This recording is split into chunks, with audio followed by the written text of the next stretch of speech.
நமது அரசால் பெண்கள் பயன்பெறும் வகையில் அவர்களின் முன்னேற்றத்திற்காகவும் பாதுகாப்பிற்காகவும் பல்வேறு திட்டங்கள் தீட்டப்பட்டு இதுவரை சிங்கப்பெண் சிறப்பு அதிரடிப்படை திட்டம், தாய்மாமன் தங்கமோதிர திட்டம், வெற்றி மகளிர் ஆடுகள் வளர்ப்பு திட்டம், அண்ணனின் சீர்திட்டம் போன்ற திட்டங்கள் அறிவிக்கப்பட்டு அதற்கான நிதி ஒதுக்கீடும் செய்யப்பட்டு நடைமுறைப்படுத்த நடவடிக்கைகள் மேற்கொள்ளப்பட்டு வருகிறது.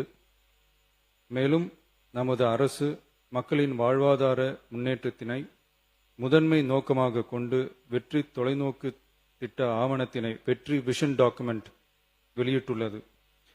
அந்த திட்ட ஆவணத்தின் அடிப்படையில் இலக்கு நிர்ணயம் செய்து பல்வேறு திட்டங்கள் அடுத்து வருகின்ற 1ஆம், 3ஆம் மற்றும் 5ஆம் ஆண்டிற்குள் நிறைவேற்றத்தக்க திட்டங்களாக வகைப்படுத்தப்பட்டுள்ளது.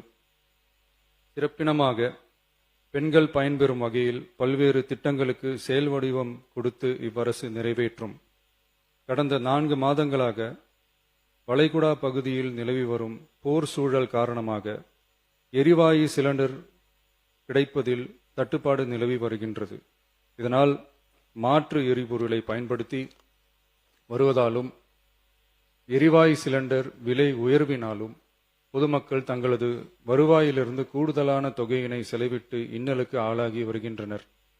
இதனை கருத்திற்கொண்டு நிதி நெருக்கடியான சூழலிலும் பொதுமக்களின் நிதிச்சுமையினை குறைக்கும் வகையிலும் பொதுமக்களின் நலனை பாதுகாக்கவும் மக்களுக்கு அளித்த வாக்குறுதியை நிறைவேற்றும் நோக்கிலும் எரிவாயு சிலிண்டருக்காக செலவழிக்கப்பட்டு வரும் தொகையினை அவர்களுக்கு வழங்க அரசு முடிவு செய்துள்ளது.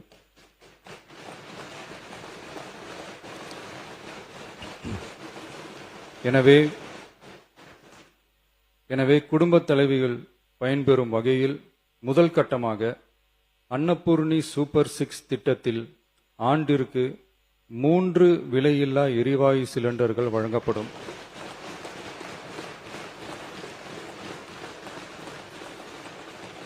எரிவாயு சிலிண்டருக்கான விலை பயனாளிகளின் வங்கி கணக்கில் நேரடியாக வரவு வைக்கப்படும்.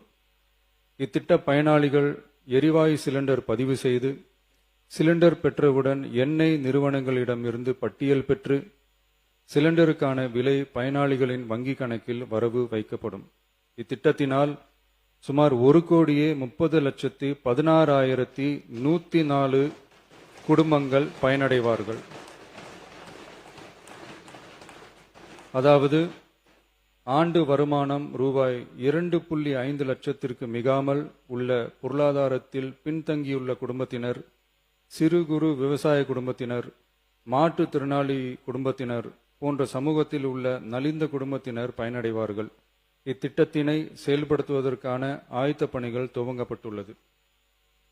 இத்திட்டம் வரும் பொங்கல் பண்டிகை ஜனவரி மாதம் முதல் செயலாக்கத்திற்கு கொண்டு வரப்படும்.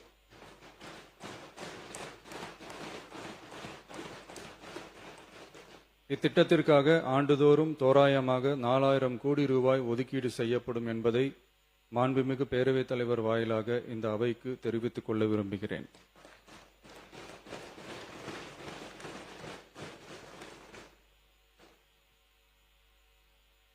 மாண்புமிகு பேரவைத் தலைவர் அவர்களே, சென்னையில் உள்ள மீனம்பாக்கம் விமான நிலையம் இந்திய விமான நிலையங்கள் ஆணையத்தால் AAI இயக்கப்படுகிறது. தற்போது இந்த விமான நிலையம் ஆண்டுக்கு 30 மில்லியன் பயணிகளை கையாளும் திறன் கொண்டதாக உள்ளது. வளர்ந்து வரும் சென்னை மாநகரத்தின் தேவைகளை கருத்தில் கொண்டும் பயணிகளின் வசதிகளை கருத்தில் கொண்டும் தொழில் வளர்ச்சியினை கருத்தில் கொண்டும் சரக்கு போக்குவரத்தை அதிகரிக்கும் வகையிலும் புதிய விமான நிலையம் அமைப்பதற்கான தேவை ஏற்பட்டு உள்ளது. புதிய விமான நிலையம் அமைப்பதற்கு தேர்வு செய்யப்படும் இடம் பெரிய அளவில் விவசாயிகளை பாதிக்காத வகையிலும் அதிக அளவில் குடியிருப்புகளை அகற்றாத வகையிலும் அமைய வேண்டும். ஆனால் முந்தைய அரசு விவசாயிகளை பெரிய அளவில் பாதிக்கும் வகையிலும் குடியிருப்புகளை அதிக அளவில் அகற்றும் வகையிலும் விமான நிலையத்தை அமைப்பதற்கான முயற்சிகளை மேற்கொண்டது. ஏகனாபுரம் மற்றும் இதர கிராம மக்கள் இந்த விமான நிலையம் அமைப்பதை எதிர்த்து நடத்திய போராட்டங்களை அறிந்து நான் 20/1/2025 அன்று அப்பகுதிக்கு சென்று அங்குள்ள மக்களின் குறைகளை கேட்டறிந்து பின்வரும் அறிவிப்புகளை வெளியிட்டேன். சென்னை பரந்தூர் மற்றும் அதனை சுற்றியுள்ள 12 கிராமங்களில் அமைய இருக்கும் விமான நிலையத்தை எதிர்த்து போராடும் மக்களுடன் நான் உறுதியாக நிற்கிறேன்.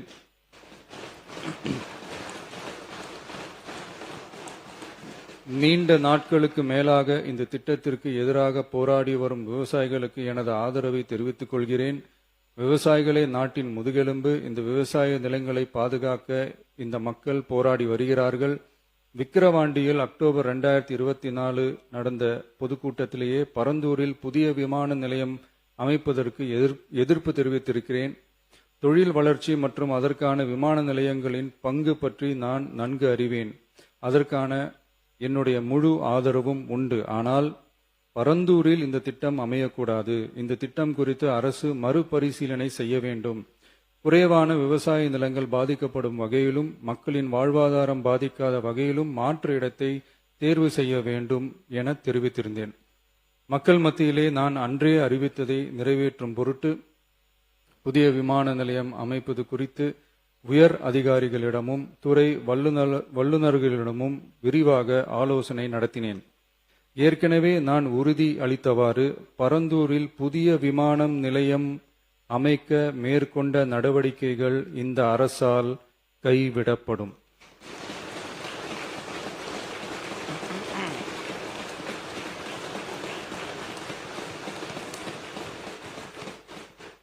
துறை சார்ந்த வல்லுநர்கள் மற்றும் கல்வியாளர்கள் ஆகியோர்களிடம் கலந்தாலோசித்து விவசாய நிலங்கள் மற்றும் குடியிருப்புகளுக்கு பெரிய அளவில் பாதிப்பு ஏற்படாதவாறு புதிய விமான நிலையம் அமைப்பதற்கான பொருத்தமான சில மாற்று இடங்கள் தேர்வு செய்யப்பட்டுள்ளன.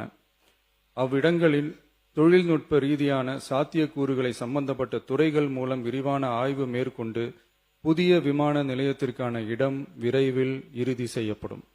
இதற்கிடையில் சென்னை மீனம்பாக்கம் விமான நிலையத்தை மேலும் விரிவாக்கம் செய்து அதன் வடமேற்கு பகுதியில் ஆண்டுக்கு கூடுதலாக 20 மில்லியன் பயணிகளை கையாளக்கூடிய டெர்மினல் 5 என்ற புதிய பயணிகள் முனையம் அமைக்க ஏர்போர்ட்ஸ் அத்தாரிட்டி ஆஃப் இந்தியாவுடன் இணைந்து அணுகுசாலை மற்றும் மேம்பாலம் அமைப்பதற்கான நடவடிக்கைகள் மேற்கொள்ளப்படும்.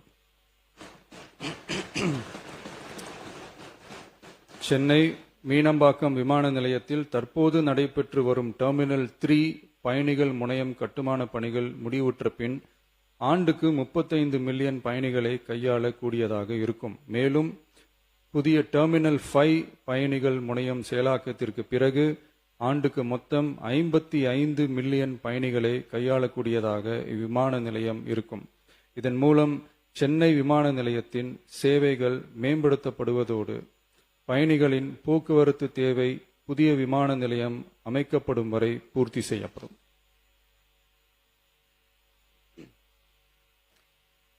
மாண்புமிகு பேரவைத் தலைவர் அவர்களே, ஒரு மாநிலத்தின் உண்மையான முன்னேற்றம் என்பது அதன் பொருளாதார வளர்ச்சியால் மட்டுமல்ல, பெண் கல்வி, வேலைவாய்ப்பு, மருத்துவம், வணிகம் மற்றும் சமூக வாழ்வின் அனைத்து தளங்களிலும் சுதந்திரமாகவும் பாதுகாப்பாகவும் பங்கேற்கும் வாய்ப்புகளாலும் அளவிடப்படுகிறது.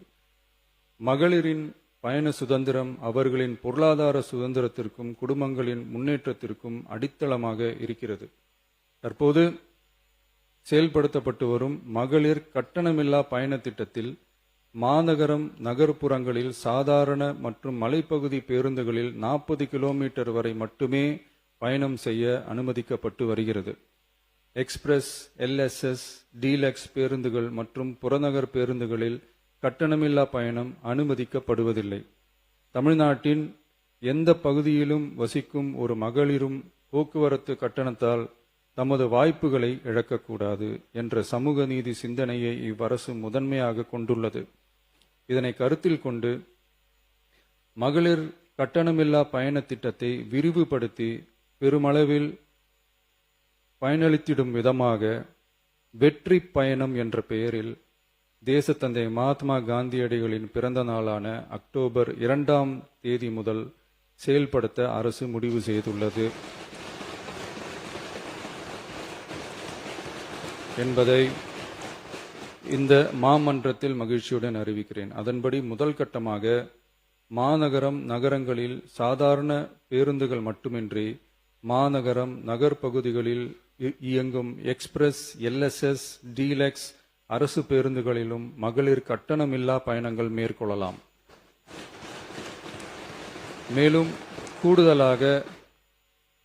கூடுதலாக மாவட்டங்களுக்கிடையே பயணம் மேற்கொள்ள ஏதுவாக புறநகர் மற்றும் மலைப்பகுதிகளில் சாதாரண கட்டண பேருந்துகளிலும் மகளிர் கட்டணமில்லா பயணங்கள் மேற்கொள்ளலாம்.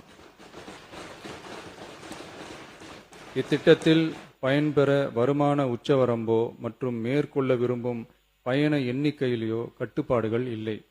வெற்றி பயண திட்டம் இதர சேவைகளிலும் படிப்படியாக விரிவுபடுத்தப்படும். இதன் மூலம் மாநிலம் முழுவதும் மகளிருக்கான எளிதில் அணுகக்கூடிய பொது போக்குவரத்து வசதி பெருமளவில் கிடைக்கும். இதன் மூலம் மாணவிகள் தொலைதூரத்தில் உள்ள கல்லூரிகளுக்கு செல்லவும், பணியிடங்களுக்கு செல்லவும், மருத்துவம் மற்றும் அத்தியாவசிய சேவைகளுக்கும் கட்டணமின்றி பேருந்துகளில் பயணிக்க இயலும். மாண்புமிகு பேரவைத் தலைவர் அவர்களே, வெற்றி பயணம் என்பது கட்டணமில்லா ஒரு பேருந்து பயணம் மட்டுமல்ல, ஒரு மாணவியின் கல்வி, ஒரு தொழிலாளியின் வேலைவாய்ப்பு, ஒரு தாயின் குடும்ப பொறுப்பு, ஒரு தொழில் முனைவோரின் முன்னேற்றம் போன்றவற்றை உறுதி செய்யும் சமூக முதலீடாகும்.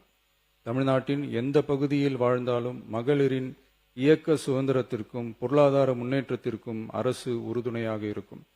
இத்திட்டத்தின் கீழ் திருநரும் டிரான்ஸ்ஜெண்டர் கட்டணமில்லா பயணங்கள் மேற்கொள்ளலாம். வெற்றி பயணம்